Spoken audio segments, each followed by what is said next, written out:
Vitamin B12 ఎక్కువగా లభించే ఆహారాలు ఏంటో చూద్దాం. విటమిన్ B12 అనేది మన పేగుల్లోనూ తయారవుతుందండి. మన పేగుల్లో మంచి బ్యాక్టీరియా ఉంటే అదే విటమిన్ B12 తయారు చేస్తుంది, సపరేట్ గా ఎక్కడి నుంచో రాదు. సో చాలా మంది ఈవెన్ డాక్టర్లు కూడా కేవలం నాన్ వెజ్ తింటేనే విటమిన్ B12 లభిస్తుంది అంటారు. డెఫినెట్ గా నాన్ వెజ్ తింటే విటమిన్ B12 వస్తుంది. అది నాన్ వెజ్ ఏదైనా పర్లేదు, లైక్ ఎగ్ తిన్నా, చికెన్ తిన్నా, మటన్ తిన్నా, ఫిష్ తిన్నా, ప్రాన్స్ తిన్నా విటమిన్ B12 అందుతుంది. మరి ప్యూర్ వెజిటేరియన్ వాళ్ళ సంగతి ఏంటి? మరి వాళ్ళకి ఎట్లా B12 లభిస్తుంది? సో డెఫినెట్ గా మనకు ఈవెన్ వెజిటేరియన్ వాళ్ళకు కూడా నాన్ వెజ్ తినాల్సిన అవసరం లేదు.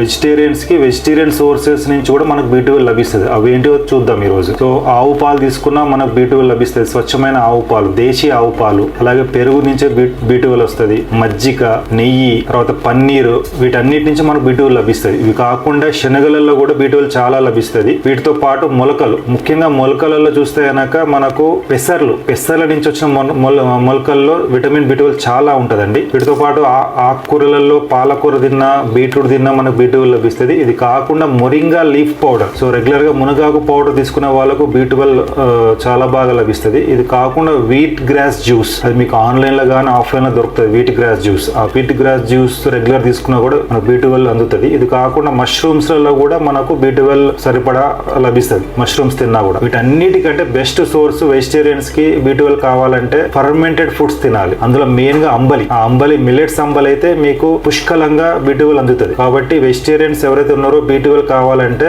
అంబలి, అందులో మెయిన్ మిల్లెట్స్ తో చేసిన అంబలి తినండి, మీకు పుష్కలంగా B12 అనేది అందుతుంది. కాబట్టి నాన్ వెజ్ తినాల్సిన అవసరం లేదు B12 కొరకు. వెజిటేరియన్స్ అందరూ ఈ చెప్పిన వెజిటేరియన్ పదార్థాలు ఏదైతే ఉన్నాయో అవి తినండి, మీకు B12 చాలా బాగా అందుతుంది. Thank you.